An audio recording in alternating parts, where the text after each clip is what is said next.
안녕하세요. 세금 문제로 어려움을 겪고 계신 의뢰인을 대신해서 집요하게 그 해법을 찾아내는 조세 전문 변호사 진채연입니다. 오늘은 증여세 신고 후 유사매매 사례 가액으로 증여세 폭탄을 맞게 된 사례의 해결 방법에 대해 말씀드리려고 합니다. 3년 전 부모님한테서 땅을 물려받았습니다. 저는 정당하게 증여세 신고도 다 했습니다. 기준시가로 신고를 하면 된다고 해서 그렇게 신고를 하고 증여세 납부까지 다 마쳤습니다. 그런데 얼마 전 세무서에서 세금을 더 내야 한다고 연락이 왔습니다. 유사매매 사례가 있으니까 그게 기준이 된다는 것인데요. 그런데 세무서에서 말하는 땅하고 제 땅은 전혀 다른 것입니다. 비탈막에 도로하고도 멀고 위치도 안 좋거든요. 세무서에서는 전혀 다른 땅을 가지고 똑같은 거니까 세금을 내야 한다고 하는데 너무 억울합니다. 그리고 증여를 받기는 했지만 실제 토지를 팔아서 돈을 손에 쥐고 있는 것도 아니고 수천만 원 세금 낼 돈을 집에 모셔두는 집이 어디 있습니까? 증여를 받으면 뭐 좋은 게 있어야 하는데 증여받고 생활이 더 어려워지게 생겼습니다. 이렇게 증여세 신고 다 하고 납부까지 끝냈는데 몇 년이 지나서 갑자기 세금을 더 내셔야겠네요 하고 고지서가 날아오면 당황스러울 수밖에 없죠. 더군다나 아직 땅을 매각해서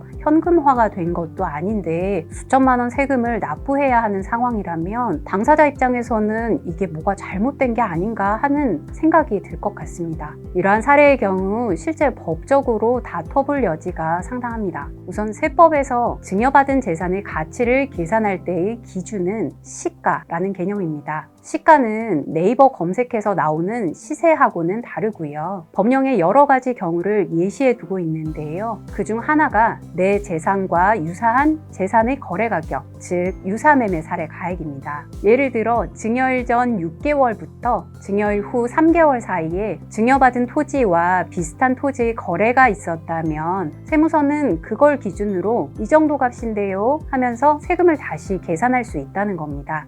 그러면 기준시가 는 뭐냐 이렇게 묻는 분들이 계시는데요. 기준시가는 시가를 알 수 없을 때 보충적으로 쓰는 것이라고 이해하시면 될 것 같고요. 유사매매 사례 가액을 기준으로 한다는 말은 유사매매 사례 가액을 시가라고 봤다는 것으로 이해하시면 됩니다. 그런 방식의 시가 확인 자체는 허용되는 방식입니다. 다만 유사 사례가 맞냐, 뭘 가지고 유사하다고 보는 거냐 이 부분의 문제라는 것이죠. 일반적으로는 증여일 전 6개월부터 증여일 후 3개월 사이에 매매 사례인 경우에 지리적 위치, 용도, 이용 현황, 면적, 그리고 기준시가인 경우 가격 차이가 5% 이내인지 이런 사정들을 고려해서 유사성을 판단합니다. 특히 토지는 토지의 경사도, 그리고 접도 요건, 필지의 크기와 모양, 지형, 이런 미세한 조건의 변경만으로도 가격이 크게 달라지기 때문에 유사성을 꼼꼼히 살펴볼 필요가 있습니다. 앞의 사례의 경우에 유사성이 없다는 부분을 적극적으로 다툰다면 증여세 취소의 가능성도 상당해 보입니다. 이와 달리 많은 분들이 거주하시는 아파트 같은 경우에는 동호수, 평형, 구조, 공동주택 가격 이런 것들이 어느 정도 수치화되어 있어서 유사매매 사례를 통해 시가 인정이 비교적 쉽다는 점을 기억하셔야겠습니다. 또 유의해서 보셔야 하는 부분이 있는데요. 평가심의위원회의 심의를 거쳐 시가로 인정된 유사매매 사례 가액인 경우라면 앞에서 언급한 유사성에 더해서 시간의 경과 및 주위 환경 변화 등을 감안해서 가격 변동의 특별한 사정이 없다고 인정되어야 한다는 조건까지 충족되어야 한다는 점입니다. 이로 인해서 가격 변동에 특별한 사정이 없어야 한다는 이런 조건을 충족하지 못했기 때문에 유사매매 사례 가액으로 인정할 수 없다 이렇게 주장해 볼 수 있는 상황이 되었습니다. 증여세의 시가, 유사매매 사례 가액을 문제로 고민 중이신 경우 잘못된 유사 사례로 세금을 더 내는 일이 없도록 조세 전문 변호사의 상담을 통해서 불복 방안을 검토해 보시면 좋겠습니다. 이 영상이 도움이 되셨다면 좋아요, 구독, 알림 설정을 부탁드립니다.